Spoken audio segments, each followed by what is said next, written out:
vague d'assaut est passée. Le Boche décampe. Faut le poursuivre. Le finir au poignard de tranchée.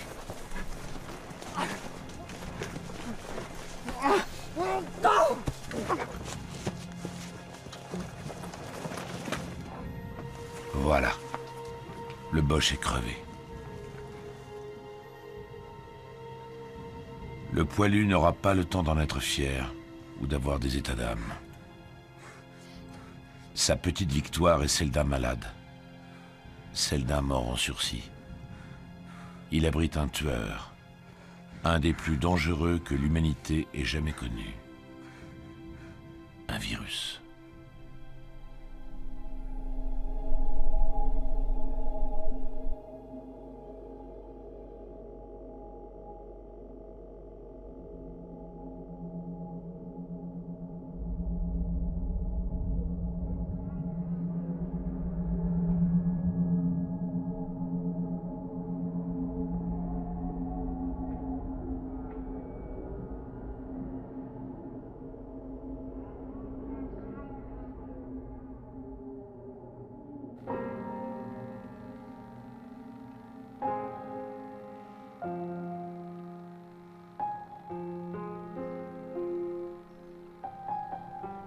Un film de famille immuable.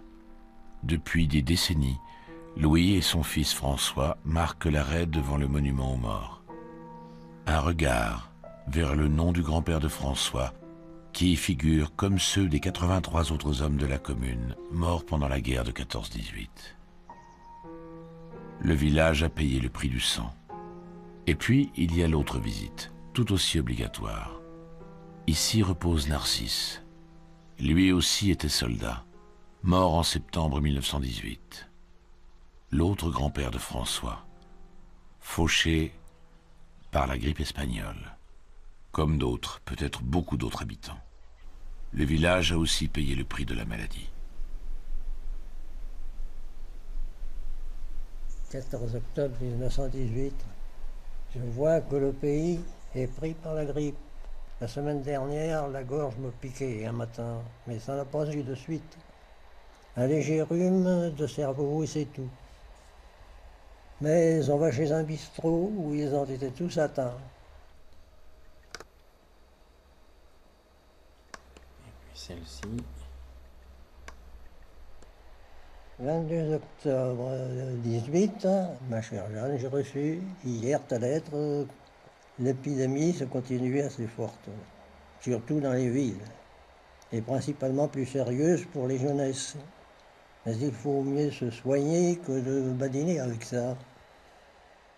Je me souviens, étant enfant, entendre parler de grippe espagnole, comme quoi mon grand-père était décédé d'une grippe espagnole.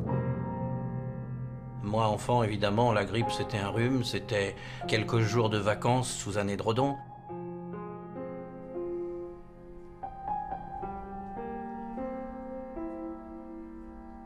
Je ne voyais pas pourquoi mon grand-père, alors qu'il était, on me parlait en même temps de guerre, je ne voyais pas pourquoi il était mort de la grippe alors qu'il était soldat. Il aurait dû au moins mourir au front, comme mon autre grand-père. Il était mort de la grippe. Et pourquoi espagnol ?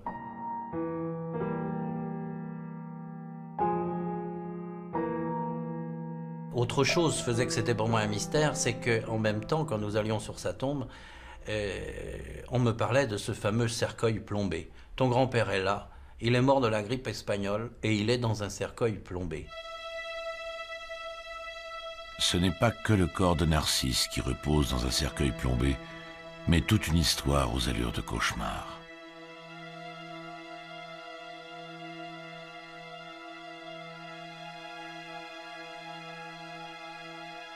Un cauchemar qui prend l'aspect de faits plus ou moins établis.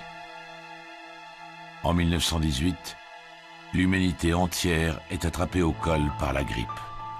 Une pandémie qui, selon les estimations les plus récentes, aurait touché tous les pays, contaminé la moitié de la population mondiale. Pratiquement 1 milliard d'habitants auraient été atteints. 50 à 100 millions de personnes en seraient mortes. 50 à 100 millions de morts.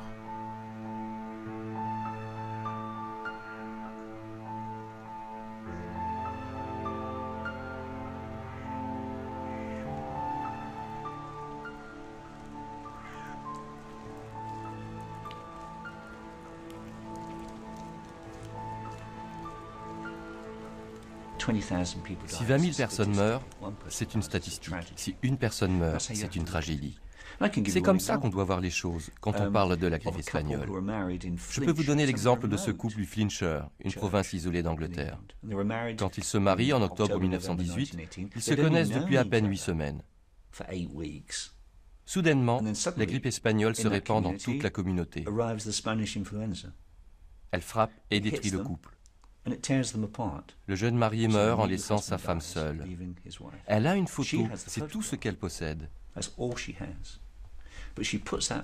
Elle a posé cette photo à côté de son lit, et pour le restant de sa vie, cette photographie est là, celle de son premier amour.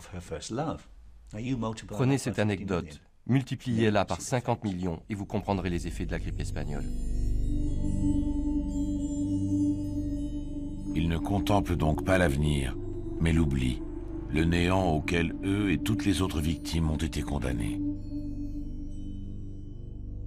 Militaires et civils des pays en guerre, population des pays non engagés, de tous les âges et de toutes les classes sociales confondues, par dizaines de millions, ils questionnent.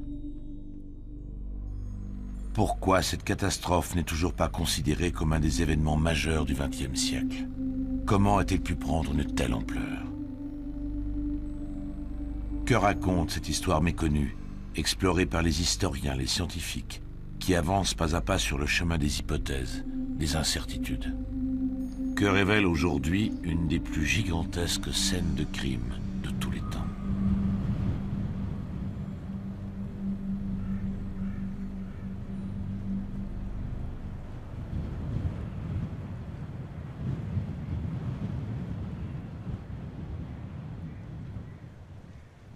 Qu'une autre histoire phagocyte tout. La Grande Guerre et ses 10 à 12 millions de morts écrasent de tout son poids la pandémie de grippe dite espagnole, qui en aurait pourtant causé 4 à 8 fois plus.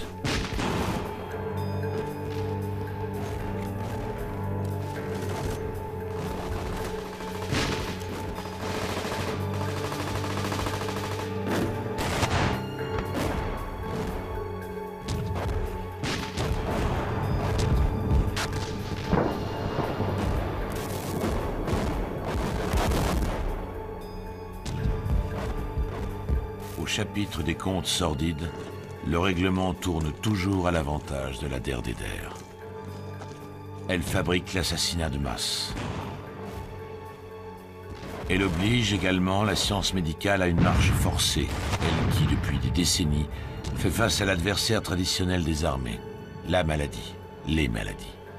Ces maladies qui, pour la première fois dans l'histoire des guerres, tuent moins que les combats.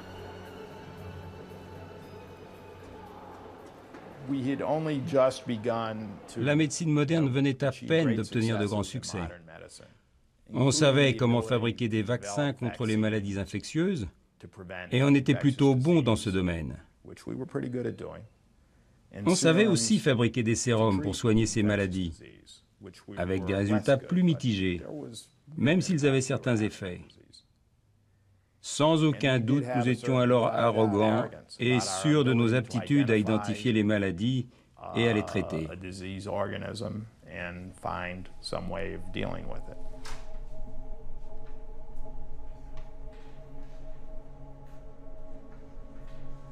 Ce triomphalisme médical, alors il est absolument présent et même écrasant pendant la guerre, c'est-à-dire que nous avons réussi à maîtriser le phénomène pathologique.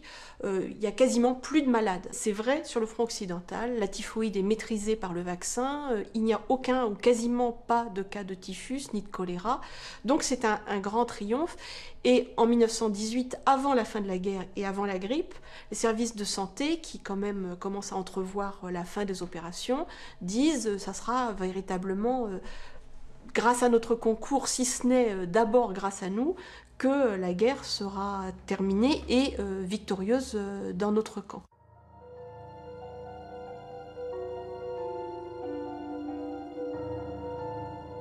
Depuis le début du conflit, les services médicaux des pays en guerre dressent un état des lieux permanent.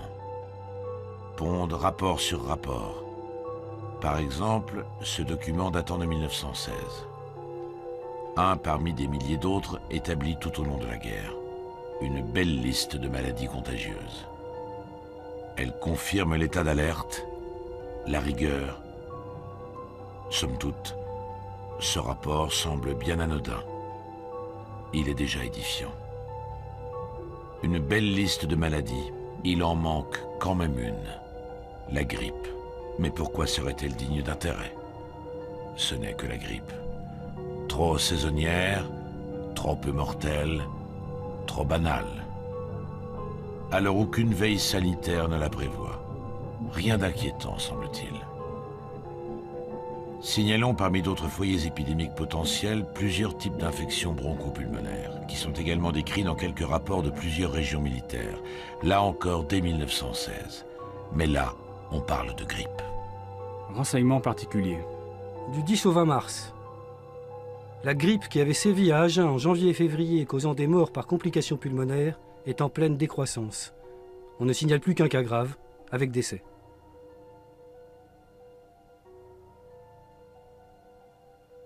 Dans la période du 1er au 10 août, le nombre d'hospitalisations pour maladies contagieuses a été un peu plus élevé que pendant la précédente décade. À signaler le grand nombre de grippes thoraciques compliquées, 46.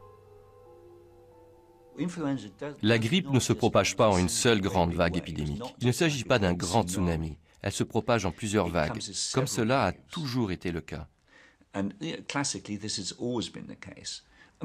C'est comme lorsqu'on jette une pierre dans un étang.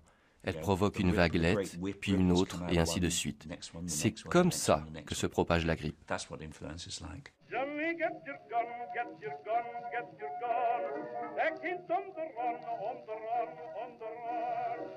Avril 1917. Les États-Unis entrent en guerre. Près d'un an plus tard, ce sont des centaines de milliers de boys qui sont censés débarquer en Europe. Il y a un problème qui a surgi depuis février-mars 1918. Dans de nombreux camps militaires aux États-Unis, les autorités font état de foyers épidémiques, de grippe. Des foyers qui s'étendent, touchent garnison après garnison, gagnent les villes.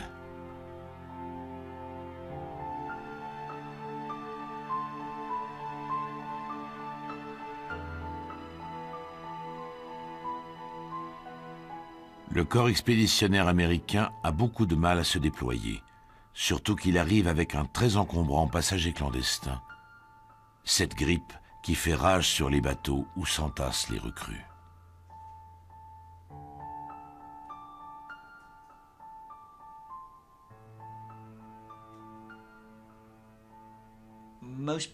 La plupart des gens, en 1918 comme aujourd'hui, sont contaminés par la grippe de deux manières. Soit vous vous approchez de quelqu'un d'infecté et vous inspirez son souffle, mais il peut aussi tousser ou éternuer sur vous. Soit le porteur du virus tousse ou éternue sur une surface et quelqu'un d'autre passe par là, parfois quelques heures plus tard, touche cette surface et porte la main à sa bouche. Toujours rien d'alarmant, officiellement. Que pèse un problème de contagion, que pèse la grippe, quand on ne pense qu'effort de guerre. Qu'à cette victoire sans cesse repoussée. Quelques mois sont encore nécessaires avant que les États-Unis puissent influencer le cours de la guerre.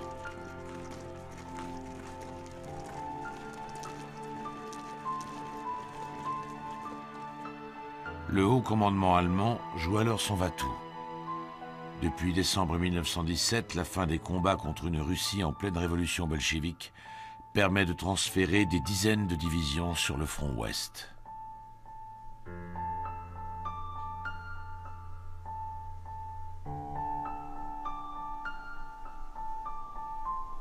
Il faut vaincre à n'importe quel prix. Croire que l'Empire peut encore gagner cette guerre. Tenter de démolir définitivement les Franco-Britanniques et leurs alliés. Au printemps 1918, de gigantesques offensives se préparent. Un nouveau belligérant s'invite à son tour en enfer. La grippe déclare sa guerre.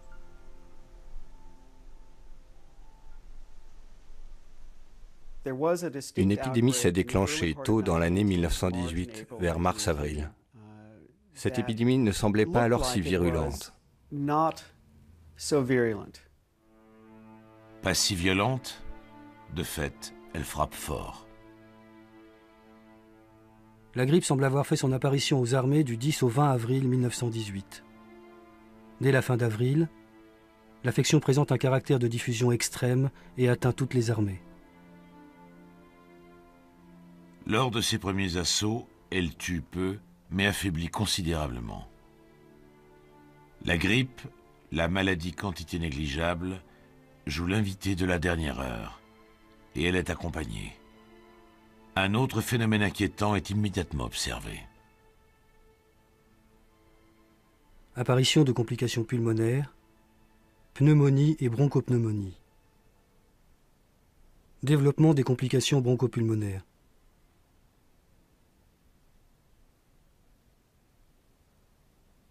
La grippe ne va pas se contenter de poser à côté de la guerre. Dorénavant, c'est la guerre qui va devoir composer avec elle.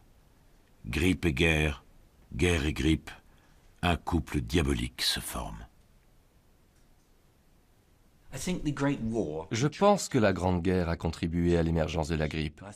Les deux événements allaient de pair. Ils étaient entrelacés comme deux danseurs qui n'auraient pas pu bouger l'un sans l'autre. Ces deux-là dansaient vraiment ensemble. Printemps 1918. Offensive après offensive, l'armée allemande avance. Français et Britanniques reculent, tiennent tant bien que mal, contre-attaquent. Les pertes sont terribles des deux côtés. Mois après mois, la guerre moissonne. Mois après mois, la grippe moissonne. En juin-juillet, elle touche sévèrement l'armée française, met à genoux les troupes américaines et les forces britanniques. À l'arrière ou au front, des centaines de milliers de soldats sont malades.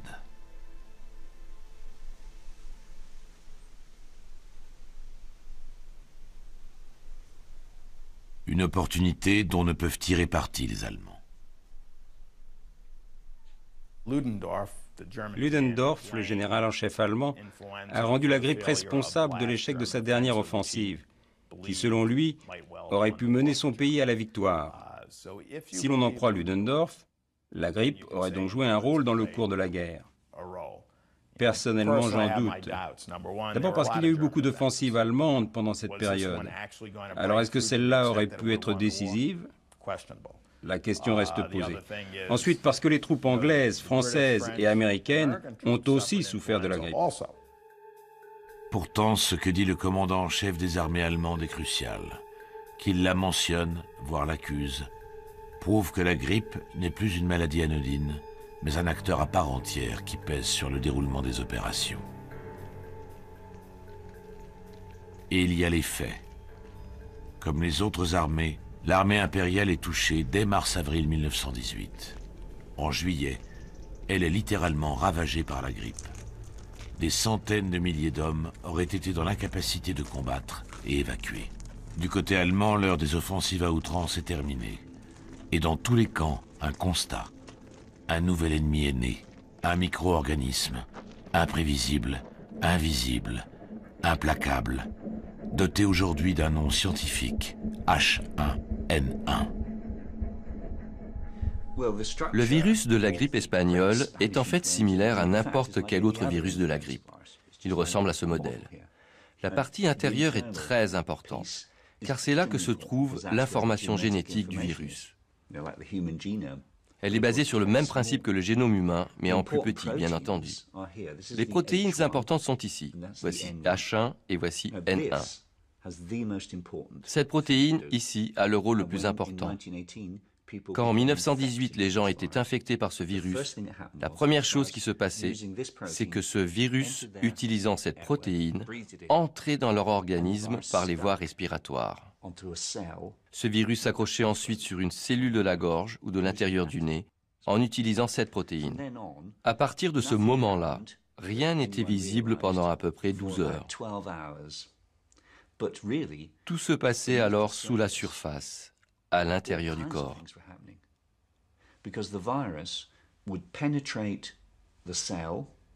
Le virus qui avait pénétré l'une des cellules insérait ses informations génétiques dans le génome de cette cellule.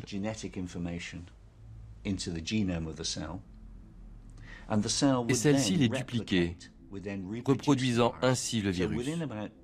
En moins de 10 heures, des dizaines de milliers de copies de ce virus étaient ainsi achevées, et ces dizaines de milliers de nouveaux virus infectaient des dizaines de milliers d'autres cellules.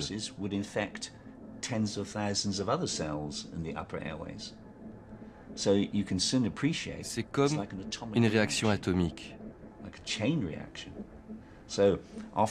Au bout de 24 heures, des millions de virus occupaient cette partie du corps. Et soudain, l'organisme réalisait qu'un ennemi venait de l'envahir en brisant ses défenses. Il commençait alors à réagir. Et c'est à ce moment-là que les premiers symptômes cliniques se manifestaient. Maux de tête, fièvre, courbatures et problèmes respiratoires.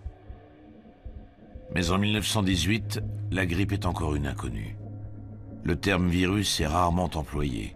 Les moyens scientifiques ne permettent pas de savoir comment il est composé, comment il agit. Il n'existe aucun vaccin. Partout, on tente de mettre en quarantaine les malades, de les isoler. Comment soigner quand il n'y a pratiquement pas de résultats probants, ni avec les antiseptiques et les médicaments connus, aspirine, quinine, ni avec les injections à base de produits divers, or, argent, arsenic, essence de térébenthine, sans oublier les saignées. Dans l'urgence, on tente de fabriquer des vaccins. Peine perdue. Un seul constat, les armées sont sévèrement touchées. Dorénavant, les services de santé suivent pas à pas la propagation de la maladie, dans le plus grand secret.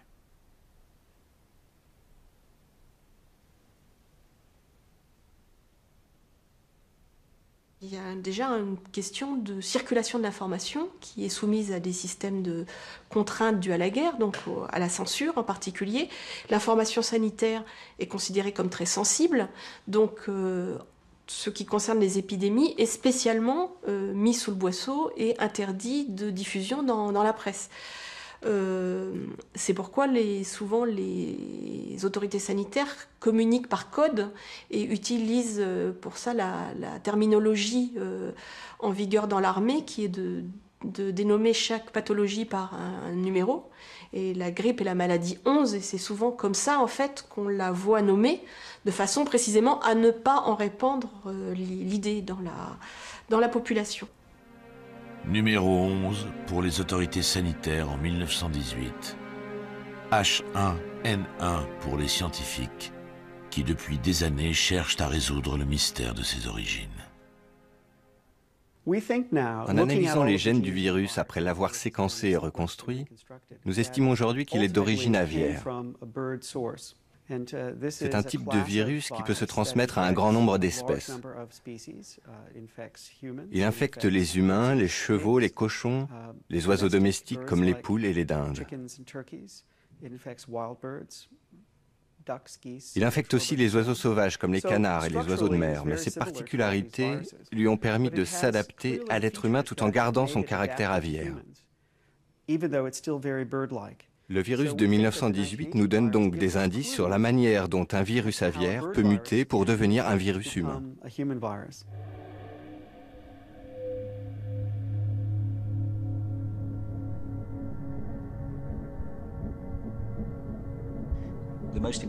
En dehors de la nature même du virus, que nous connaissons un petit peu mieux aujourd'hui, la question la plus importante est d'où vient-il ? Vient-il du sud-est asiatique? Est-il apparu en Europe? Et l'autre question importante est combien de temps a-t-il mis pour se développer? Ce n'était apparemment pas instantané. Le virus est-il soudainement apparu en 1918 pour tuer 50 millions de personnes en moins d'un an? Ou bien a-t-il pris plusieurs années pour en arriver là? Historiquement, la plupart des gens ont considéré que le virus était apparu aux États-Unis au début de 1918. Mais ce que cela veut vraiment dire, c'est que c'est aux États-Unis qu'il a été décrit pour la première fois dans la littérature médicale. Cela ne veut pas dire qu'il vient des États-Unis. Au moment de la première épidémie officiellement constatée, en mars 1918, le virus était déjà probablement développé dans le monde entier. Il était aux États-Unis, mais on a maintenant des preuves qu'il était aussi en Europe et en Chine. Pour moi, cela veut donc dire que ses origines remontent à une période antérieure à 1918.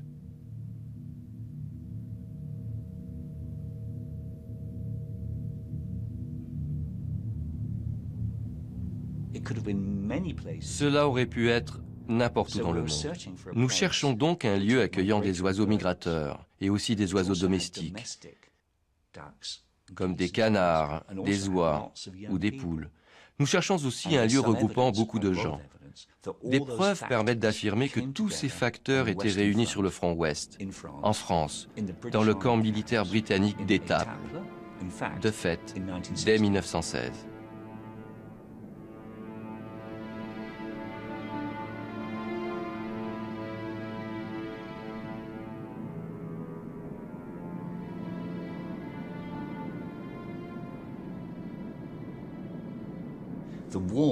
La guerre a créé l'opportunité permettant à ce virus d'émerger. Elle a créé les circonstances dans lesquelles 3 millions de jeunes gens, et je ne parle ici que de l'armée britannique, ont été entassés dans un espace restreint du nord de la France. Des centaines de milliers de tonnes de produits chimiques et au moins 24 différents types de gaz ont été utilisés contre ces soldats et ont empoisonné leur système respiratoire. Pour nourrir ses troupes, l'armée britannique avait introduit des canards, des oies et toutes sortes de volailles dans ces camps. Tous les facteurs favorables à l'émergence de la grippe étaient réunis.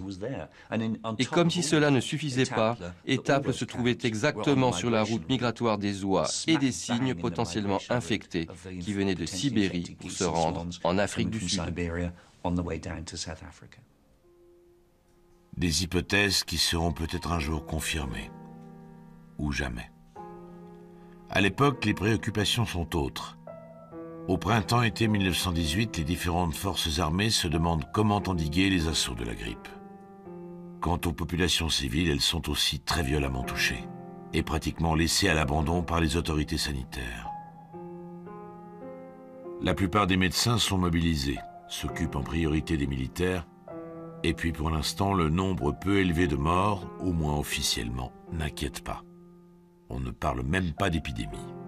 À peine s'étonne-t-on de sa durée, de son côté hors saison, de sa virulence, des complications sévères qu'elle entraîne, notamment sur le système respiratoire. Rien ne transpire dans la presse. Tout juste parle-t-on quand même de certains pays particulièrement touchés.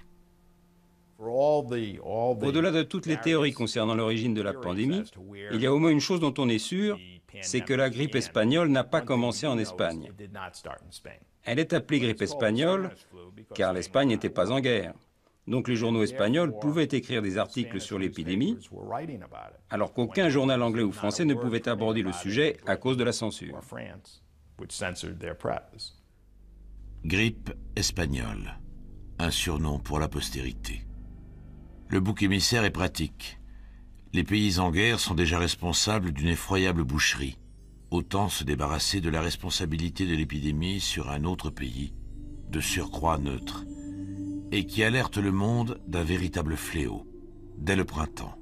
Témoin ce document. Madrid, le 30 mai 1918. L'ambassadeur de France en Espagne à Monsieur le ministre des Affaires étrangères. Bien que les journaux aient déjà abondamment parlé de l'épidémie qui sévit actuellement en Espagne, je crois utile de donner, ci-après votre Excellence, quelques indications sur cette maladie. L'épidémie s'est propagée avec une rapidité extraordinaire. Elle paraît avoir fait son apparition à Madrid il y a une semaine environ. 3 jours après, les 70% de la population étaient atteints. De Madrid, elle a gagné la province, les grandes villes, puis les campagnes dans des proportions analogues. Il est remarquable que l'épidémie ait eu une telle violence à une époque de l'année où le beau temps et la pureté de l'air ne sont pas favorables aux maladies. En hiver ou une époque propice au refroidissement, les ravages auraient été sans nul doute beaucoup plus grands.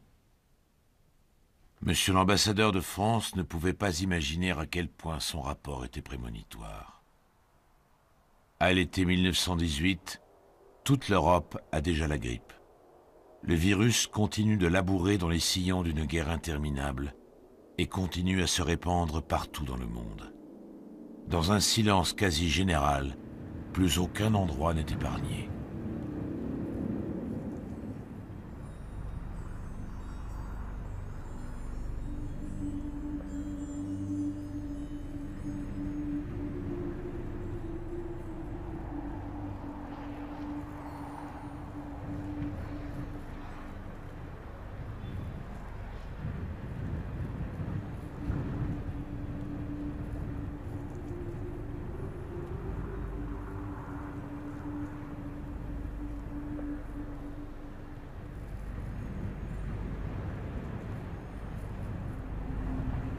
À quelle catastrophe la colonie minière de Longyearbyen, fondée au début du XXe siècle au Spitzberg, à quelques centaines de kilomètres du pôle Nord, pouvait-elle s'attendre? À des morts, un jour ou l'autre, accidentelles. L'extraction du charbon est un métier de forçat. C'est la grippe espagnole qui déboule sur les quelques centaines de gueules noires qui vivent et travaillent ici. Un coup de grisou dont le registre de la mine tient minutieusement un compte-rendu. Probablement un des seuls documents au monde qui fasse la chronique de cet événement dans une communauté civile.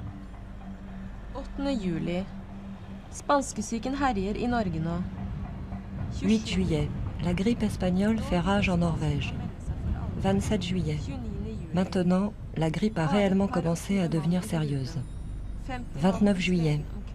Il n'y avait qu'une vingtaine d'hommes dans la mine. 50 sont allés voir le docteur le soir. 8 août. Le premier patient malade de la grippe est mort. Il y a quelques jours, on avait envoyé pour lui un télégramme dans son foyer dans lequel il disait « Je suis un peu malade, mais j'espère m'en sortir. » 20 août. 3 morts causés par la grippe espagnole. 26 août. L'équipe de travail est complètement démoralisée et n'a qu'une envie, c'est de rentrer. Tout le travail a cessé. Vers la fin août, les effets ravageurs de la grippe espagnole cessèrent quasiment. Un répit de quelques semaines, jusqu'à l'arrivée le 24 septembre du dernier bateau de l'année.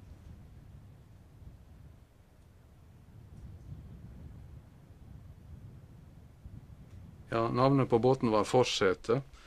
nom du bateau était Forsett. Et lorsqu'il quitta Tromsø, tout le monde était en bonne santé à bord. Ensuite, la grippe espagnole éclata pendant la traversée et à l'arrivée, beaucoup de gens étaient malades. Et 7 parmi ceux qui furent amenés à l'hôpital sont morts la première semaine d'octobre 1918, environ entre le 1er et le 7 octobre. Et ce bateau est reparti pour Tromsø le 5 octobre. Cela veut dire qu'il est rentré sans ramener les personnes mortes.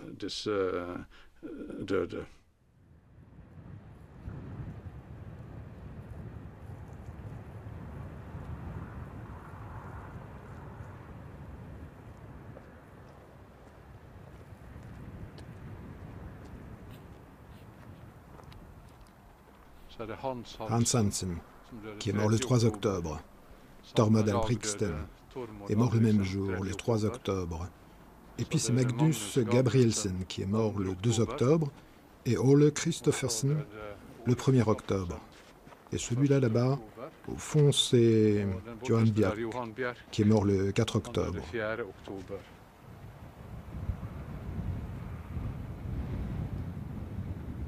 Les derniers morts de la grippe espagnole dans ce village du bout du monde, au moment où la grippe finit de toucher les endroits les plus lointains, les plus reculés.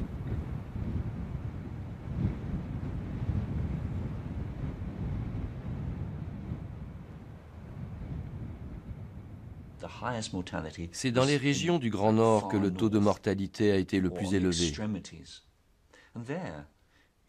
Par exemple, dans certains villages inuits du Labrador, nous savons cela car c'est très bien documenté. Tous les habitants sont morts. Le taux de mortalité était de 99%. Dans un autre exemple bien documenté, un bateau de missionnaires appelé l'Harmonie a voyagé sur la côte est du Labrador, répandant ainsi, village après village, le virus de la grippe.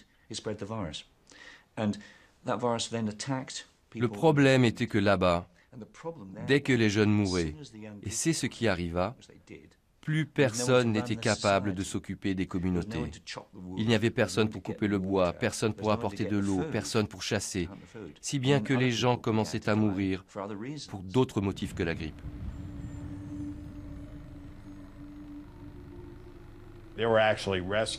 Des équipes de sauvetage sont arrivées dans certains villages d'Alaska et ont été témoins de scènes épouvantables. Souvent, les chiens, qui n'avaient pas été nourris, allaient à l'intérieur des igloos et tout ce qu'ils y trouvaient était des cadavres qu'ils finissaient par manger.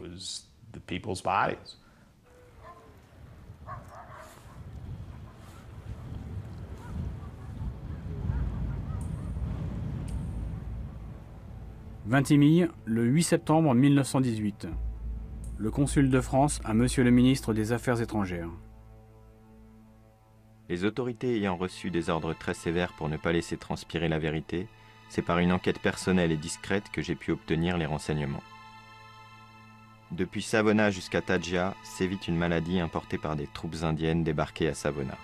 Pendant la traversée, 50% des hommes atteints furent immergés après décès. Aucune précaution prise lors du débarquement du contingent restant. Milan, le 18 octobre. Le nombre des morts varie de 100 à 150 par jour. Service public débordé. Beaucoup de malades morts sans soins.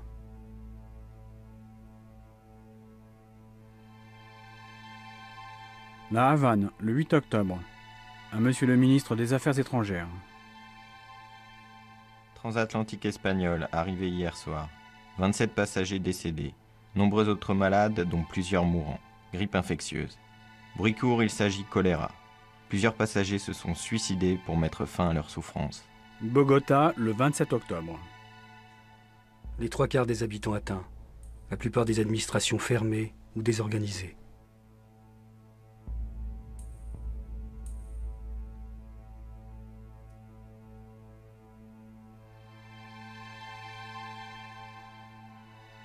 Septembre, octobre, novembre 1918. Une lame de fond s'abat sur le monde, pendant que cette saloperie de guerre fait toujours rage. Les belligérants ressemblent à des boxeurs épuisés qui continuent à se rouer de coups. Il y a toujours ces mouvements massifs de troupes, ces déplacements de population, les conditions déplorables d'hygiène, les rationnements, la malnutrition, l'état d'épuisement général, tant physique que psychologique, des populations militaires et civiles.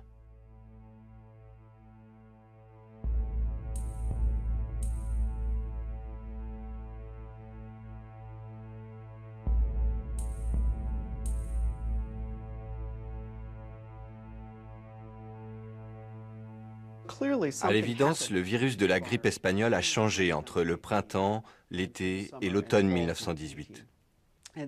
Apparemment, le virus a subi de nouvelles mutations qui lui ont permis de s'étendre plus rapidement parmi la population, d'être plus facilement transmissible, mais aussi d'être plus virulent. Un virus est un micro-organisme vivant. Pour se perpétuer, il se reproduit, ce qui engendre des modifications de son patrimoine génétique. En opérant des mutations, soit il perd, soit il gagne en potentiel de contagion et de virulence. À l'automne 1918, il serait passé du stade de tueur à celui de tueur de masse. Vous pouviez être en train de prendre un café, 1 heure après, vous étiez cloué au lit. Il y avait aussi une sensation d'étouffement et beaucoup de fatigue. Vous alliez donc vous coucher, le moment crucial se manifestait généralement 2 jours après. Si vous étiez condamné, votre visage prenait une couleur rose-bleu. C'est ce qu'on appelle une cyanose héliotrope.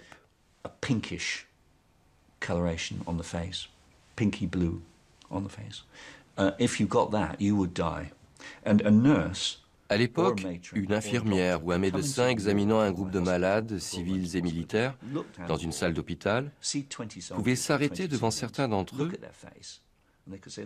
et affirmer rien qu'en voyant leur visage, ceux-là ont une cyanose héliotrope, ils vont mourir. Ils vont libérer leur lit pour d'autres malades.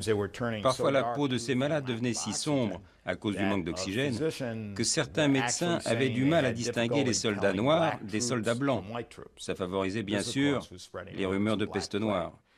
Les gens voyaient leurs conjoints, leurs enfants, leurs voisins ou leurs parents mourir en saignant non seulement du nez et de la bouche, mais parfois aussi des yeux et des oreilles. C'était vraiment des symptômes atroces. Les services de santé multiplient les rapports. Nombre de malades, nombre de décès. Le taux de mortalité atteint jusqu'à 10% des centaines de milliers de soldats contaminés dans toutes les armées. H1N1 est d'une violence inégalée, et en plus, il se conjugue avec d'autres maladies, formant ainsi une véritable troupe de choc. Résultat, une grande partie des personnes touchées meurent de pleurésie purulente, pneumonie et bronchopneumonie.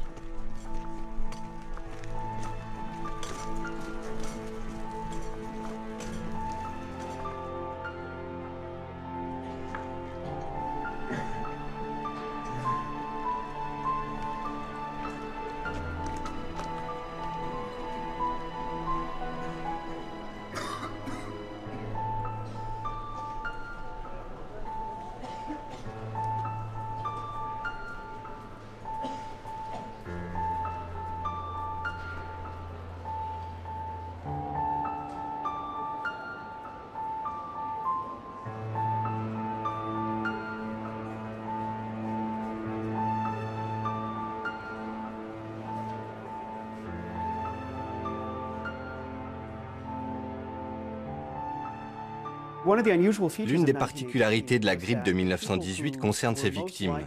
Les gens les plus susceptibles d'en mourir étaient de solides jeunes adultes qui avaient entre 15 et 35-40 ans.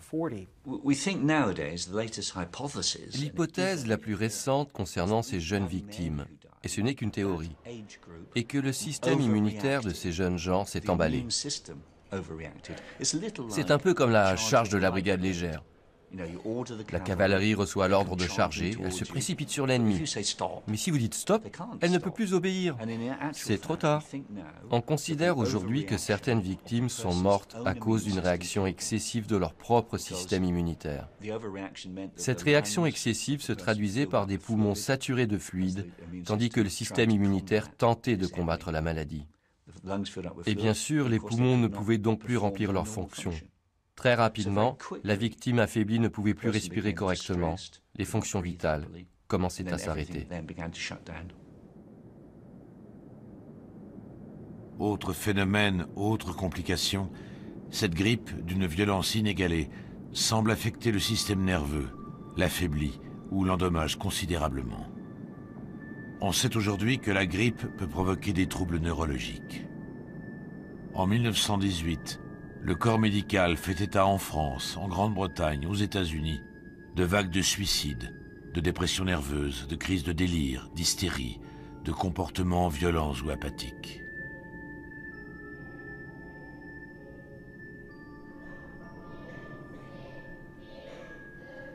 Les populations civiles, elles, sont encore et toujours largement abandonnées.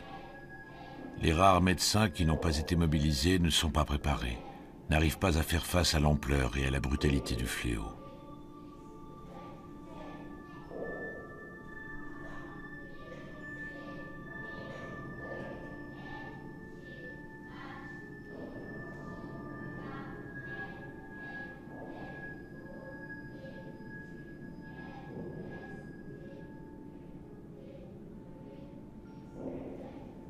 Parmi des millions d'anonymes, la grippe prélève son lot de personnalités. En Autriche, le peintre Egon Schiele qui meurt 3 jours après sa femme Edith, enceinte de 6 mois. En France, les écrivains et poètes Edmond Rostand et Wilhelm Apollinaris de Kostrowitzki, dit Guillaume Apollinaire.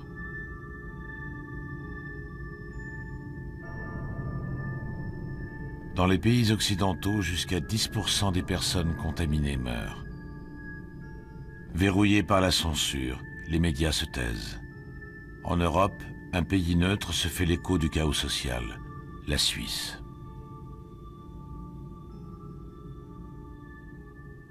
L'horreur était au quotidien, à tous les niveaux de la vie, vraiment quotidienne et courante. Et on ne peut pas se déplacer, les transports publics ne fonctionnent pas, les postes et les télégraphes sont fermés, le téléphone fonctionne mal, on ne peut pas aller à l'hôpital rendre visite à ses proches. Et l'interdiction de plusieurs personnes dans les lieux communs posait également des problèmes déjà sociaux, puisqu'il ne pouvait pas y avoir de convoi funéraire de plus de 5 personnes. Les fossoyeurs étaient déjà eux aussi atteints des épidémies, mouraient aussi. Les médecins étaient très très difficiles à joindre, puisque eux-mêmes étaient atteints. Les rubriques mortuaires, on voyait Dr X, Dr Y, couvraient des pages entières. Ce qui est impressionnant dans la presse de cette époque, c'est que plus on tourne les pages de journaux, le nombre d'articles mortuaires augmente. Et on voit décédés de la grippe, décédés d'une courte maladie, d'une maladie foudroyante ou de la grippe espagnole. Donc c'était très clairement, c'était très flagrant pour tout le monde et personne ne réassurait. Les églises étaient bien sûr fermées puisqu'on ne pouvait pas mettre les gens dans des lieux confinés. Donc il n'y avait pas non plus la réassurance du religieux.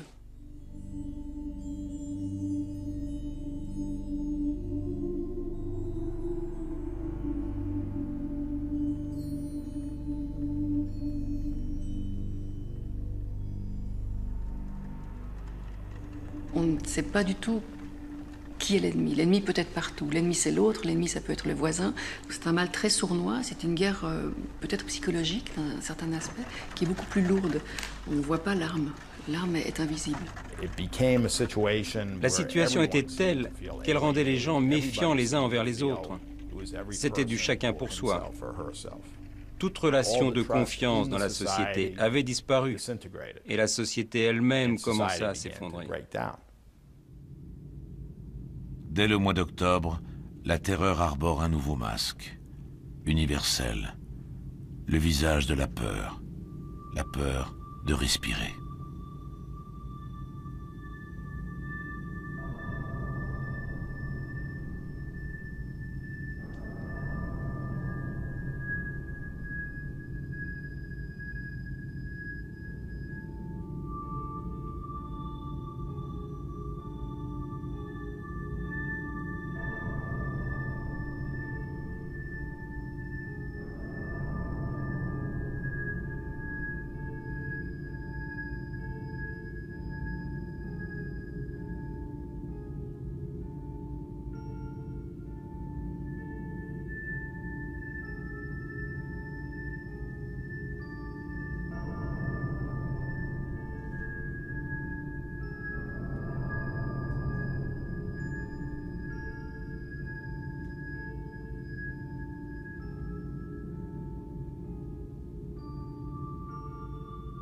Combien de villes doivent faire face à des centaines, parfois des milliers de morts, tous les jours, pendant des semaines, parfois des mois.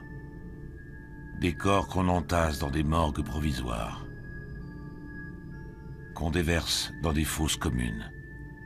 Une autre forme de guerre des tranchées.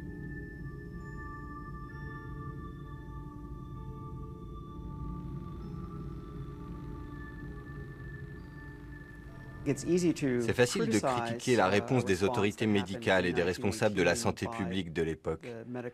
Étant donné la situation, je crois au contraire qu'ils ont fait du très bon travail. Il faut savoir qu'ils ne connaissaient pas le virus de la grippe. Il n'y avait pas de vaccin, pas d'analyse chimique, pas de thérapie, pas d'antibiotiques. Les traitements qui nous sont aujourd'hui familiers pour soigner la grippe n'existaient pas à l'époque. Ils savaient qu'il s'agissait d'une maladie respiratoire et qu'ils ne pouvaient proposer aux malades que des soins palliatifs. Il n'existait aucun traitement pour ceux qui avaient développé une pneumonie grave. Ou bien ils guérissaient, ou bien ils mouraient.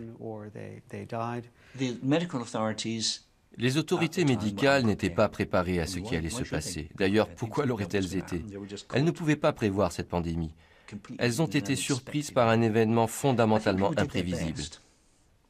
Tout le monde a fait de son mieux, mais ça n'a pas suffi. Surtout quand il faut faire comme si le monde n'était pas victime d'une arme de destruction massive sans suroblige. Et que survient le 11 novembre, qui parachève l'écrasement de l'ennemi, qui oblige à interroger d'une autre façon l'histoire. Comment la grippe a-t-elle joué sur l'issue de la guerre? Avec d'un côté les Français, les Britanniques, les Américains se dirigeant inexorablement vers la victoire, même très affaiblis par l'épidémie. De l'autre, les empires centraux, Allemagne et Autriche-Hongrie, où la grippe aurait atteint des sommets dans les dernières semaines de la guerre. Selon certaines recherches historiques, se profilerait cette réponse.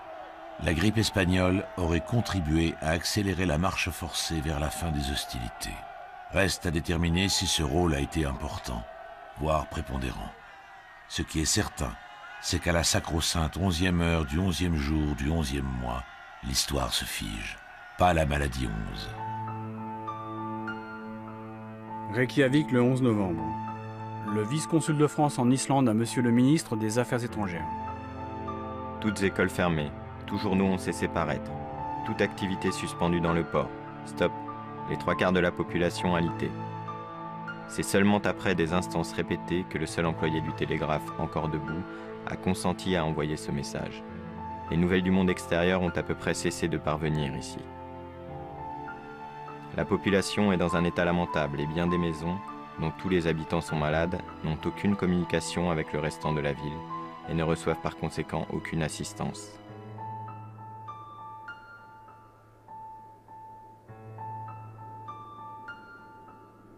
Fin 1918, pas d'armistice pour la grippe qui continue à ravager le monde.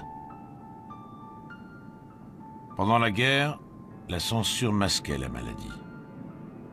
L'après-guerre la dissimule. En 1919, la pandémie a déjà causé des dizaines de millions de morts. Mais l'ampleur du désastre est foulée aux pieds par l'histoire et ses cortèges de crises politiques, économiques et sociales. Les empires centraux, Allemagne, Autriche-Hongrie et l'Empire ottoman sont démembrés. La hantise d'une autre contagion prévaut. Toute une partie du monde a peur du communisme. Cette peste rouge qui plonge la Russie dans un bain de sang et contamine déjà de nombreux pays.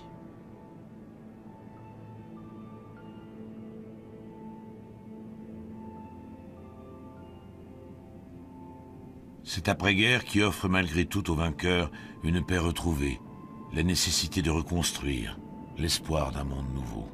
Et puis, il y a cette vie quotidienne qui, enfin, semble reprendre son cours. Mais tout au long de l'année 1919, alternant nouvelles vagues et périodes de répit, la grippe continue sa danse macabre. Elle se joue des prévisions. Elle apparaît. Elle disparaît. Elle réapparaît.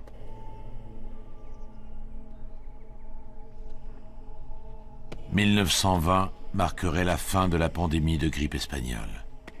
Le virus a fini son tour du monde. H1N1 a contaminé tous ceux qui pouvaient l'être, tué parmi les populations les plus exposées, les plus fragiles. Pour les scientifiques, il reste une question cruciale. Une catastrophe similaire pourrait-elle de nouveau survenir ?